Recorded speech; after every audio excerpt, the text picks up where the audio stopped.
Chris, could you tell us how you hurt your knee and how you are right now?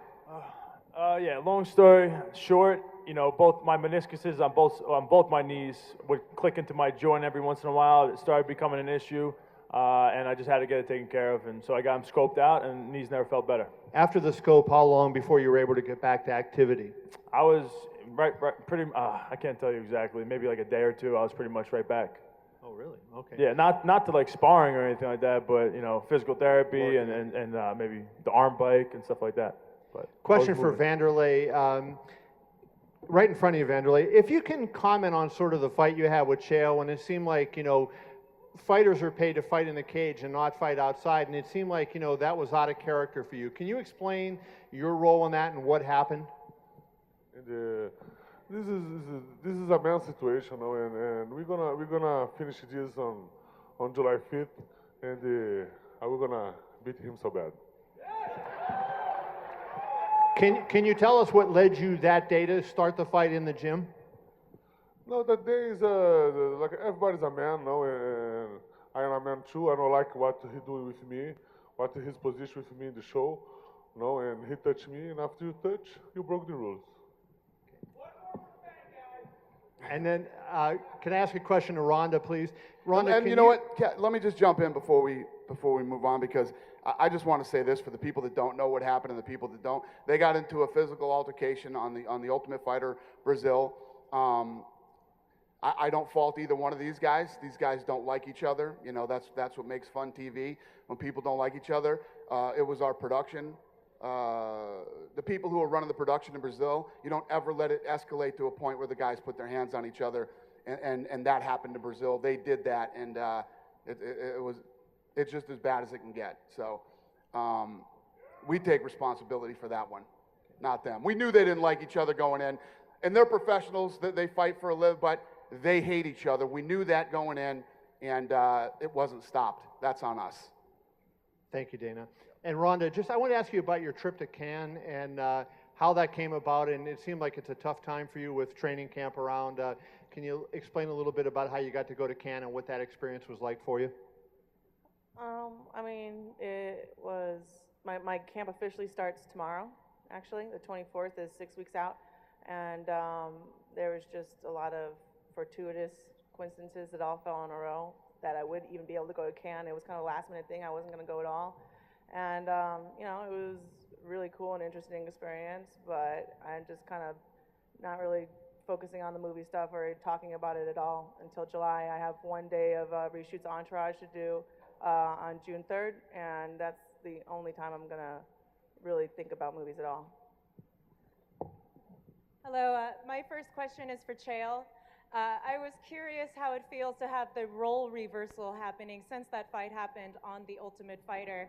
It seems now that the Brazilian fans are pulling for you. How does it feel to be the good guy? I don't like it. The Brazilians were my accomplices. Okay, I wanted to fight Anderson Silva, and by the time that media tour was done, they wanted the same thing. And I think eventually they got to that conclusion. But what I would really like for you to understand is that on July 5th and on July 6th, the biggest UFC of the year, on the biggest fight weekend of all time, complete with Expo, will be headlined by yours truly. And I would like to thank Chris and Rhonda for providing an encore to the main event. Rhonda, what do you have to say to that? Well, I think everybody in Vegas knows that the encore is better than the win. That's actually very good. That's very good work by you. And for you, Chael, at what point did this rivalry with Vanderlei really start for you? What was the moment that set it off? Man, it started out of jealousy. I would sit at home scratching and clawing to make it. You know, I'm fighting at the dog park. I'm fighting anywhere I can get a chance, and I'm watching this knucklehead coming out of Japan wearing this belt, and I'm going, I'll kick that guy's ass. That guy never would have been champion if I would have been in Pride, and I couldn't get my opportunity. You know, they say that that you should always study your opponent. You should know what he's thinking. I know what he's thinking. I know what he's thinking right now. He's sitting there asking himself, is there a number higher than 11?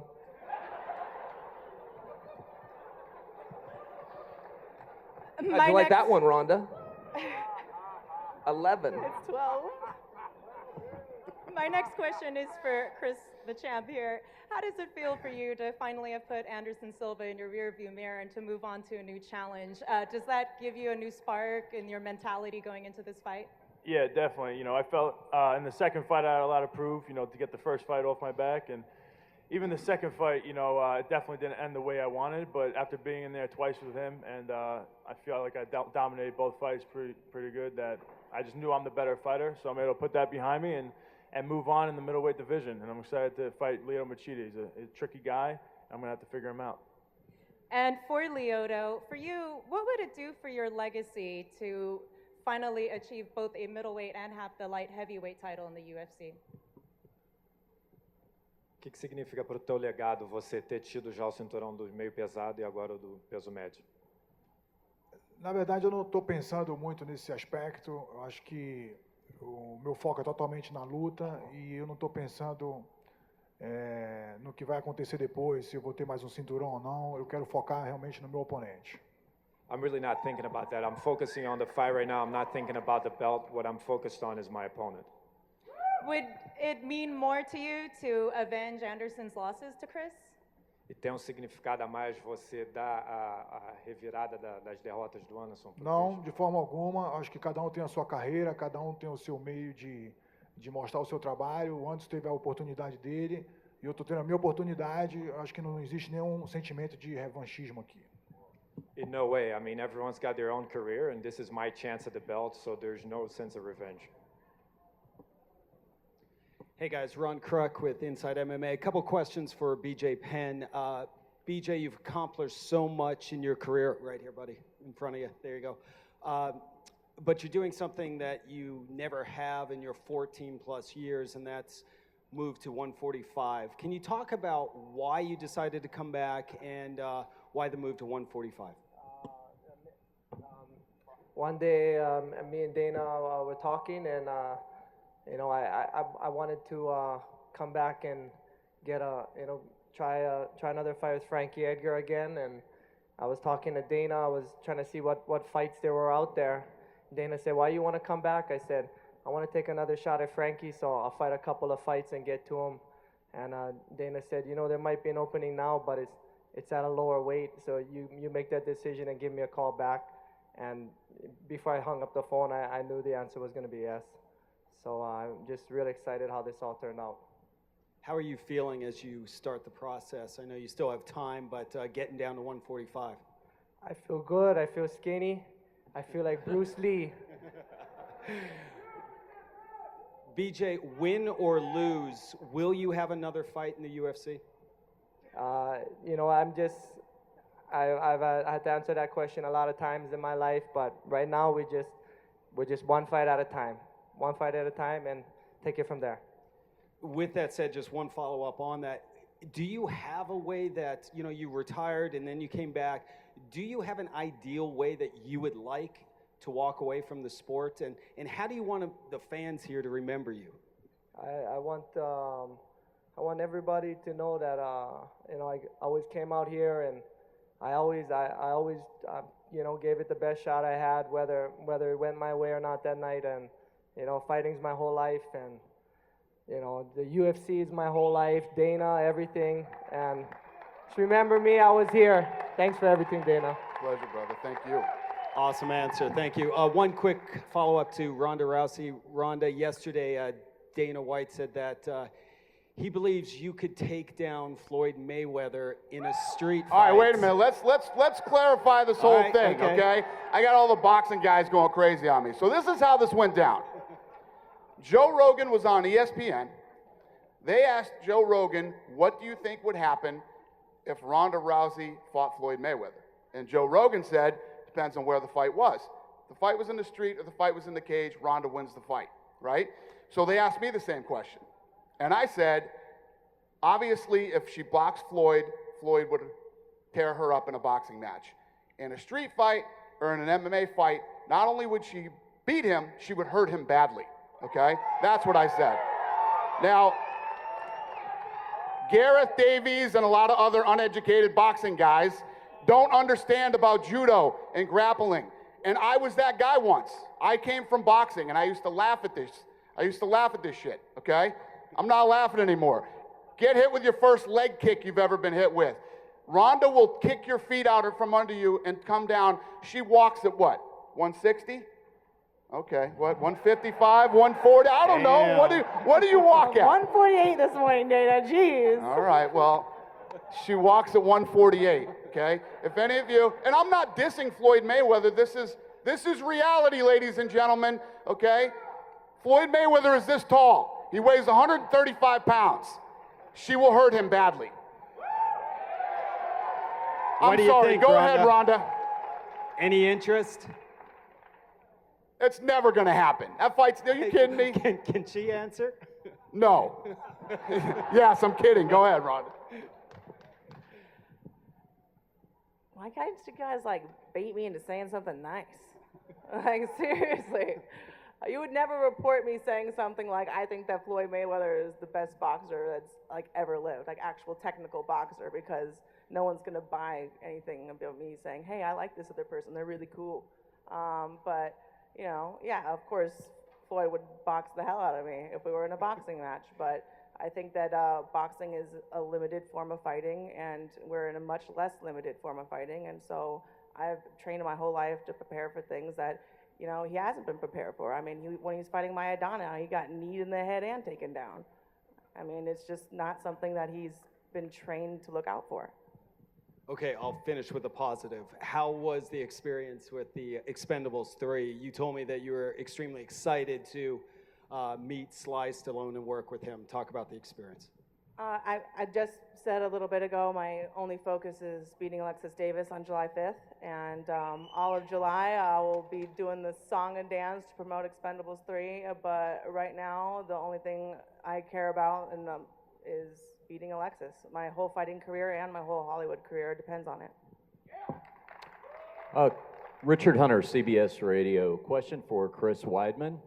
Chris, Lyoto Machida was not your original opponent for this fight. When you got the call and you found out that Vitor Belfort was in, what were your first thoughts in your own mind stylistically in terms of the difference of the type of fight you would be preparing for?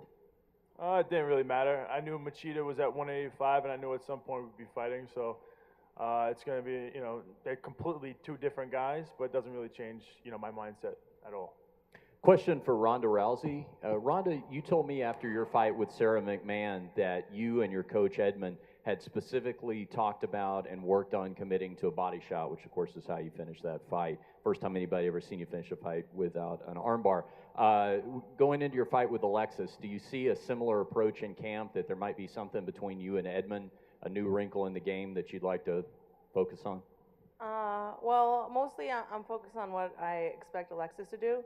The most intelligent thing I think would be for her to do is to work on trying to elbow me whenever I try to come in for a clinch, and push kicks to try and keep me away, and knees in middle distance. And so those, I'm kind of more focusing on what she would focus on and working around that, and not trying to limit myself by one particular kind of finish. And a question for Alexis Davis. Alexis, after the Ronda Rousey-Sarah McMahon fight, you were on the dais as well, and you brought up the fact that there was a lot of fan support, you know, on the internet for you to get a title shot. Does getting this kind of validate that grassroots support for you, that call from the fans was heard and you've got that title shot? Well, you know, it's obviously, it's great, you know, to have the amount of support that I've had, but you know, you got leverage, you got hater, it doesn't matter where you are as long as you're in the public eye. You know, I have people that think, you know, they're waiting for, you know, Gina Carano to step up again, you know, but I'm here, you know, I'm ready for this fight. I feel great. I'm just privileged to have this opportunity, and, you know, whether the fans, you know, are behind me or not, you know, Ron and I are going to have an incredible fight. You know, either way, something's going to happen that, you know, you're going to be talking about for weeks and ends. And finally, question for Dana White. Dana, it's well documented that at one time you believed women would never fight in the UFC. Obviously, now years into this, time and time again, we're looking at it as some of the biggest fights on the fight cards. When you look at your time as president of the UFC, can you think of anything that, in hindsight, you have had a bigger, a more different perspective on than you have women's MMA, the way it's turned out in the UFC? No, that's a good question. No, I haven't. Obviously, I didn't. I was tainted by a fight that I had seen years ago that was a terrible mismatch with women, and after that fight, my mind was set that it was something I wouldn't do.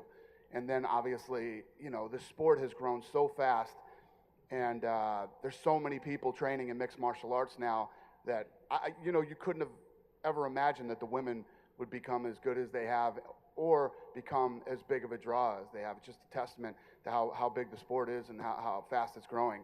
But yeah, it's definitely, it changed my mind 100%. And when you look at what we're doing here with women in combat sports, it's never been done in the history of the world. The gates, the money, everything. It's phenomenal. Question for Vanderlei over here. I noticed when Chael was speaking and he was taking some shots at you, you kind of belted out a fake laugh. Having to hear a lot of this, and I know you responded with your own videos, but what do you think when he, insults you and takes shots at you? Is this bottling up inside of you? How do you react to it? How do you digest it? Com tudo que o Chael tem falado, você já foi na mídia, você já falou um pouco o que você estava sentindo, mas isso está acumulando dentro de você. Como é que você se sente por dentro com tudo que ele fala? Ele é um lutador que ele só luta com a boca, né? Ele não é um lutador assim que aguenta muito soco. E realmente eu vou mostrar no dia 5 que ele vai engolir tudo que ele falou. He's truly a fighter that fights with his mouth. He's not a fighter that goes in there and is known for throwing punches. So on fight night, I'm going to show that he's going to have to swallow everything he said. And a question for Ronda. Recently, Alexis was doing an interview with Fox Sports. I just want to get the quote out precisely and get your response to it. She said, "It's all karma. Karma is going to come back at you. That's why I'm going to win the belt. Karma is going to come back to her." Talking about some of the things you've done in the past. What do you make of that quote? Well, I don't like to brag, and I don't really say anything about it, but she obviously doesn't know anything about my philanthropic endeavors. And there's a difference between how I decide to do business and how I decide to do good. Do you want to expand on that, Alexis? Why do you think karma is going to come back to get her? Well, first of all, the quote is said a little bit out of context, but... From Ariel? Come on.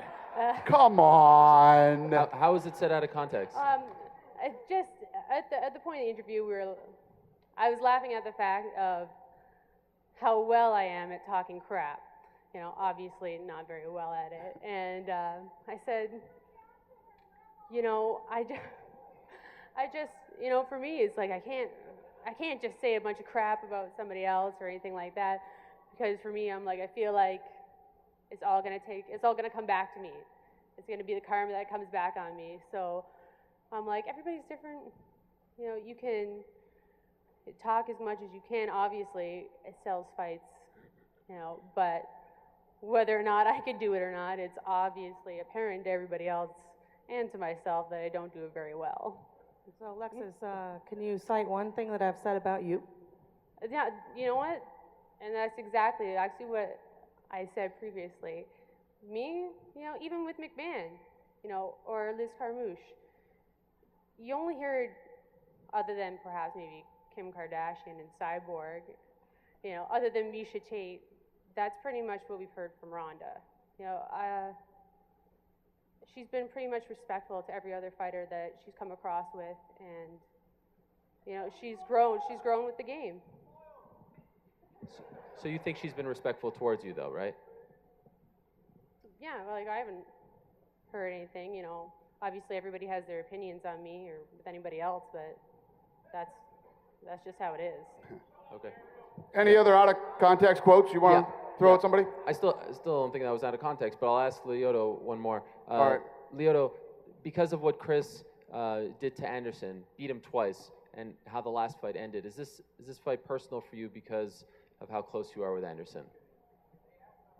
Yeah. Não, assim, acho que isso não me afeta assim de forma alguma, né? Como eu falei ainda há pouco, né? Cada um tem a sua maneira de lutar, cada um teve as suas chances já. Então, sabe, lógico que eu sou próximo assim do Anderson, a gente tem o mesmo empresário, a gente já treinou junto no passado, mas isso não quer dizer nada para mim. Like I said, this isn't personal to me at all. I mean, to each their own career and the way of fighting. And of course, I'm close to Anderson. We have the same management, but it's a different fight.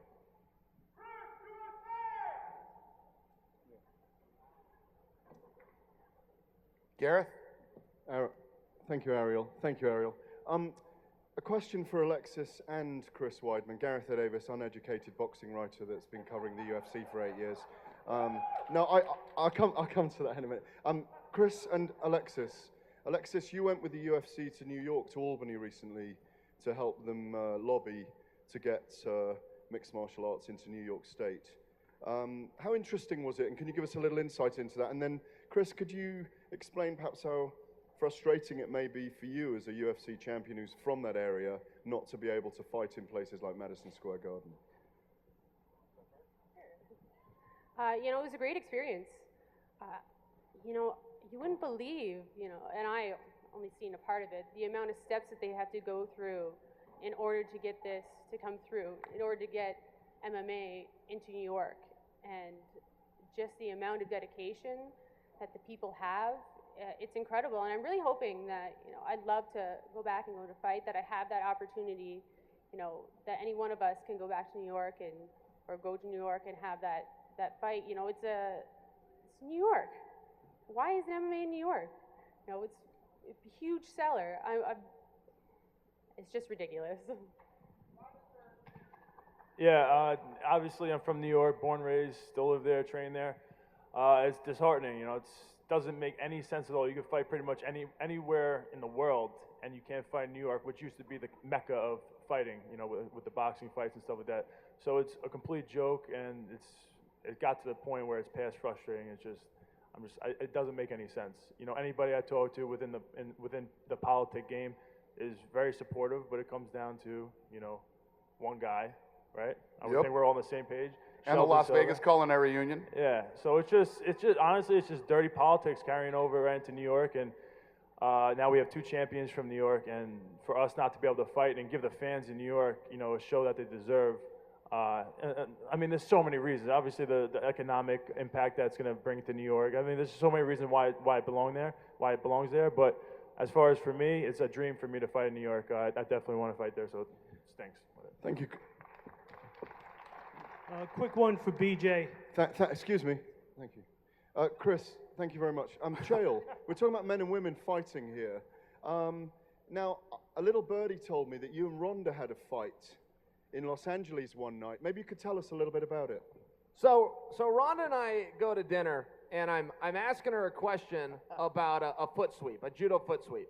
So in her infinite wisdom, she takes me into an empty room and begins to foot sweep me, which looks like a man and a woman are now in a fight. So the guys come out of the kitchen to break this up to protect her, and I'm trying to stop them, and I tell them, I go, she's the world champion, and she's got an Olympic medal. If you guys are here to bail somebody out, I'm the one that's stumbling around the ballroom here, but yes, that's a true story.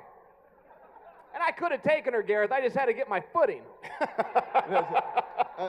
According to Dana, she'd probably have beaten you up as well, you know? Listen, uneducated boxing guy, this is what I said. When she goes against men who are mixed martial artists, it's a different situation. But regular, normal guys walking the street, guys with one discipline, she hurts them badly. Me, you, every other dude in here, wrap your brains around it, deal with it, it would happen.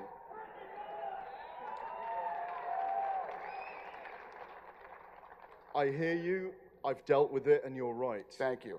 But serious point now, should we ever be condoning men and women fighting? Well, that's not what we're doing, Gareth. Should we ever be condoning that? Ronda? Don't ask her. She's going to give the wrong answer on this one. He's the boss, then I'm not going to answer it. But no, I think that with professional fighting, that it'd be a terrible idea. Or at home or anywhere else, it would be a bad idea. Well, I mean, like, you know, in general, I mean, It's a bad idea everywhere. self-defense situations arise at times, but Expendable 3 coming out next summer in theaters near you. exactly. But I think that, you know, a fight can go any way, and if you turn on the TV and you see a fight and a guy beating up on a girl, then you can kiss any hopes of getting MMA legal in New York goodbye. You know, so no, I think that men and women fighting each other professionally is a terrible idea. But the interesting thing is, Gareth, in the history of the world as I know it, there's never been a scenario where you would actually say this woman could beat men, and now there is one. It's never happened. I mean, there's never. That's why guys have such a hard time dealing with it and thinking about it. But you have to understand, she won an Olympic medal in judo.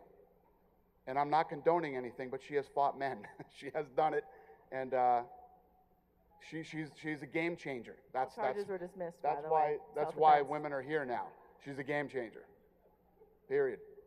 Let's not talk about men and women fighting anymore. Next question. Quick one for BJ, and I got a quote too. I hope I'm not causing any trouble. This is a quote from you, BJ. There's just something about BJ Penn that gets people amped up. You don't know what's going to happen, but something's going to happen, though. He might disappoint you. He might make you happy. He might make you cry. He might make you jump out of your chair, but he'll do something to you. My question is that guy still there? That guy's still here. He's sitting right here.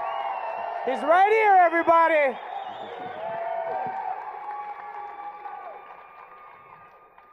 That is the truest quote ever spoken. One quick question for Chris Weidman. Last week, Vitor Belfort gave an interview in Brazil, and he was like, Chris Weidman, come to Brazil to fight me, brother. Just want to like your thoughts on that.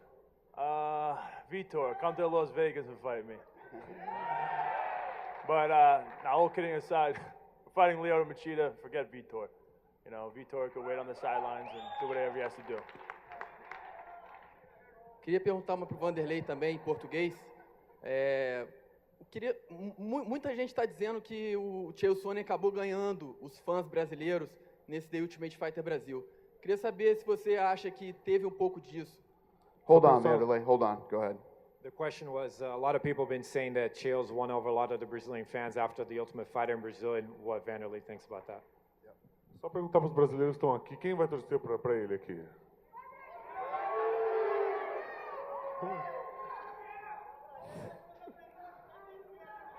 Isso aí é uma inverdade.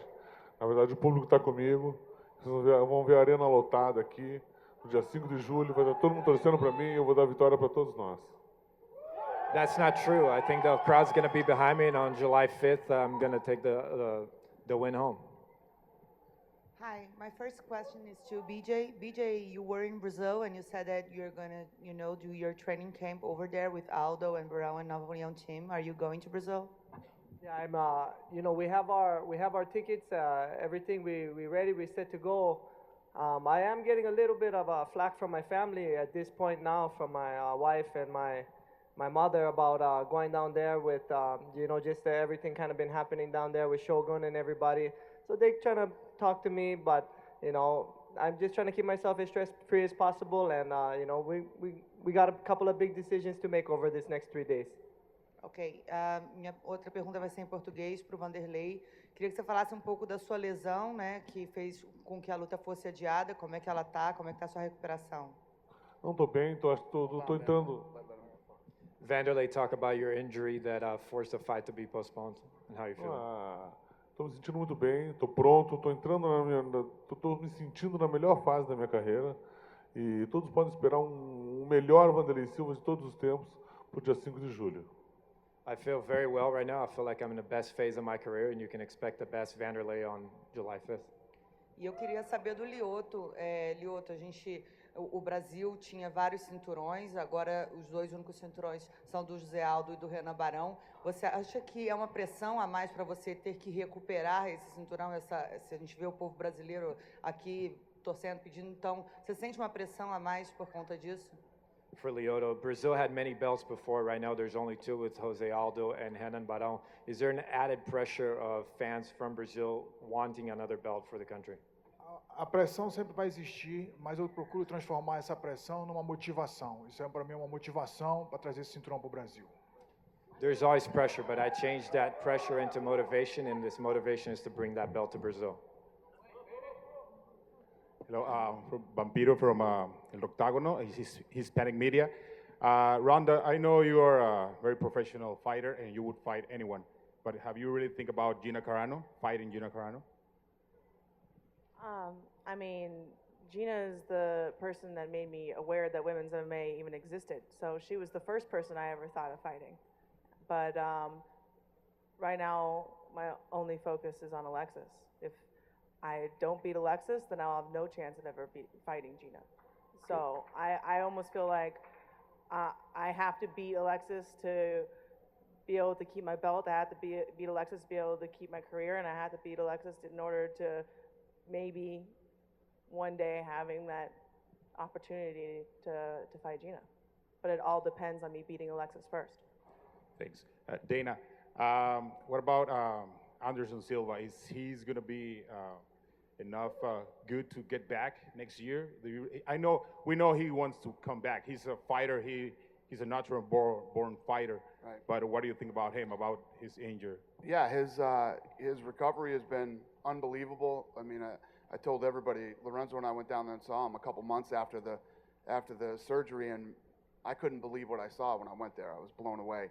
I just think we have a hard time, when that bone breaks, it freaks everybody out, but it's a broken bone, and it heals just like all other broken bones do. It usually takes 6 to 8 weeks for a broken bone to heal, and then you got to go through some kind of I think a lot of it is going to be psychological, throwing that first leg kick again and, leg to leg. Yeah. I'm sure he's kicking the bag and stuff, but yeah, as far as I know, everything with Anderson Silva, he's scheduled to come back the end of this year, beginning of next year. Great. And the last one for Chael. TUF Latin America is coming back. Do you like Mexicans? Yeah, man, I love it. I'm a big boxing fan, and man, they got a big history. I grew up as a wrestler, and they don't have a tremendous history of wrestling, so I think it'll kind of be like the English fighters. Well, they'll have to learn that and implement it, but man, you can't question their toughness. Cool. Hey, Chael Sonnen here with UFC Tonight. Ronda, Alexis has been on record stating that you cannot armbar her. Is she correct? Well, what is she supposed to say? I mean, is she going to walk in to fight me and be like, yeah, I'm going to get armbarred. Everybody she does watch. Have a black belt in jiu-jitsu. It's true. She is the first black belt in jiu-jitsu I've ever fought. And so we'll see who's better on the ground, a black belt in judo or a black belt in jiu-jitsu. And what about Weidman here, Ronda? Does Weidman have what it takes to beat the former 205-pound world champion? Why are you putting me on the spot? I just want your opinion. This will be private between us. I won't tell anybody what you say. I'm just curious. You won't tell anybody. I won't tell anybody. We'll keep it between us as friends. Look, I've been a huge fan of Lyoto for forever, and Can he Weidman always take has him? my respect as a fighter. But I am an Olympian and an American, and I will have to go for my countryman right here. Does anybody else have a question that should actually be asking questions? Yes, sir. I'll take one more media question, then we're going to get to the fans. We're going to wrap this thing up in about 5 minutes. All right, assuming Chael's done here. This one's for BJ Penn. BJ, obviously the Frankie Edgar rivalry has a personal significance to you, and that's the reason you came back. Would you have come back without that specific fight? Would you have fought again, or was it that fight that brought you back? If Dana told me to come to 145 and fight any of these other people, there's no way I would have done it. No way. But even if it was a 155 fight or a 170 fight, was it Frankie Edgar and Frankie Edgar only? Yeah, that's kind of how it starts, and then we'll see where this whole thing goes. And why is that so important to you? Let me think. Why is Frankie Edgar important to BJ Penn? You've lost other fights. I don't know if you want to win every fight back, but I had a good run going at 155. Frankie came in, and You know, one thing about Frankie, I say he's one of the best ever in the UFC. And I believe that's half the battle, just knowing what you're going up against. You know, getting the opportunity to coach against him, I realize that he's one of the most competitive people. He's not one of those, I'm angry, I'm mad all the time, I want to kick everybody's butt. He's just a really competitive person. And, you know, that I really believe that that's going to help me coming into this. I've got a very formidable opponent standing on the other side of the ring. Thank you. Thank you. All right, let's get some fan questions. Go ahead, right here. It's, Don't talk about tickets or anything else. Ask questions. All right, this question's for Chael Sonnen. I just have a question. What's your opinion on Vanderlei's wrestling and takedown defense? He's going to need to sharpen that up a little bit. He better hope he can cage fight better than he can street fight. I can tell you, my pet idiot has been in the UFC since 1999, and he's never used an interpreter until today. He said he's going to defeat me and take a victory home. I wish that somebody would ask him if he will admit that his home is 4 miles from here. Awesome. Thanks a lot. Good luck. Thank you. Just like Chris Weidman on UFC 168, I have a statement. First and foremost, I want everyone to join me. My name is Master Sergeant Ortiz, soon to be retired from the 173rd Sky Soldiers. I want to thank the UFC for supporting the troops in the last 12 years of war. Thank you, sir. Thank you. I've never asked this country for anything. I'm proud of what I've done. I'm going to retire in about 6 months, and all I ask is for the UFC 173rd dedicated to the 173rd Sky Soldiers. Very interesting. Congratulations. Hi. Hi. So Dana, I've been checking every app every day just to hear if you've come close to finishing the negotiation with Gina Carano. I can't lie. Every single day I check. I still owe Gina a phone call. Gina called me. I haven't called her back yet. Kind of busy this week. Okay. But yeah, I owe her a phone call. Okay. I'll be looking every day. All right. All right. Have a good weekend. Yes. Dana, I don't know if you remember me, but I was that lunatic fan back at UFC 149, the only man to drink Epicac to get out of work to see a fight. I do. There's a lot of lunatic fans, but I remember you. You know me. I told you there's nobody in the history of the UFC. I remember. Okay, I've been telling everybody that me and your buddies just like we are. I remember. Sweet. All right. You've literally put everybody I love on this stage. I'm gonna make this real fast. Rhonda, hi. You look. Everybody I love, Rhonda, hi. You look really beautiful today, by the way. I just want to let you know. Actually, if they don't. There you go. But I'm going to make this real fast. Okay, BJ, I saw you at the MGM Grand a couple of days ago. I just want to thank you for the opportunity to meet you. Love you, respect you. Best lightweight to ever fucking live. Sorry, jeez. Vanderlei, I've met you before. You're awesome, one of the best. Alexis, best of luck against Ronda, but I have to root for her because just, you know. Lyoto, been rooting for you forever. Best of luck. I want to see you hold that title. Weidman, I do love you. I have to thank you because I bet everyone in the world, they're like, nobody's going to beat Anderson. I'm like, UFC 163, you watch this man's going to take the title. 3rd round TKO. Or 62, sorry. I'm just totally running right now. Ronda, obviously, you know, I care. But this is the man this guy I got to talk to right here because I got something to say to him. You are the man of the hour who's too sweet to be sour, okay? The women's pet and the men's regret. The reflection of perfection, the man who got my attention, okay? The one with the greatest arms, the one with the best charms, and the one who's gonna do a lot of harm on Saturday night. But right now, it ain't about me. It's about everyone standing here right now. How do they feel standing this close to greatness? Are they not mesmerized? Are they not getting chills up and down their skinny little spines?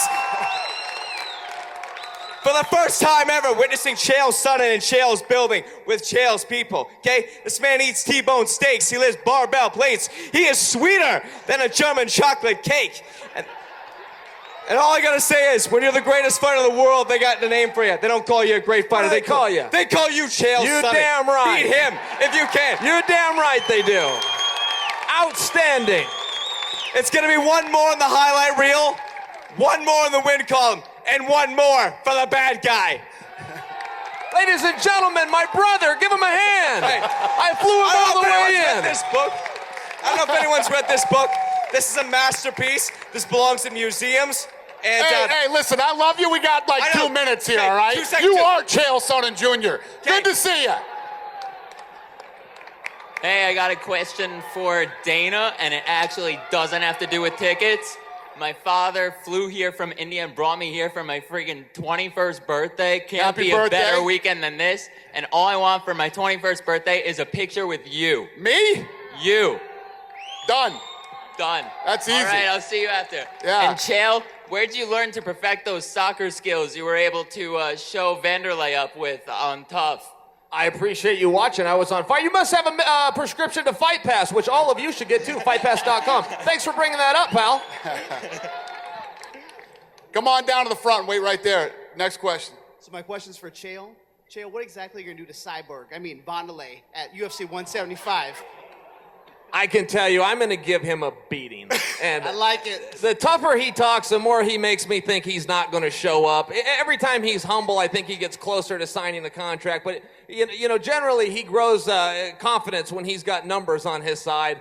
I really don't know, man. But I can tell you, I will be there on July 5th. I will be headlining the show with my encore presentation coming after that. And the next day, it's going to be one of the greatest fighters of all time in Frankie Edgar taking on the two-time world champion in BJ Penn. 2 shows, 1 weekend. Chael, we love you, man. Thank you, brother. You have very good taste.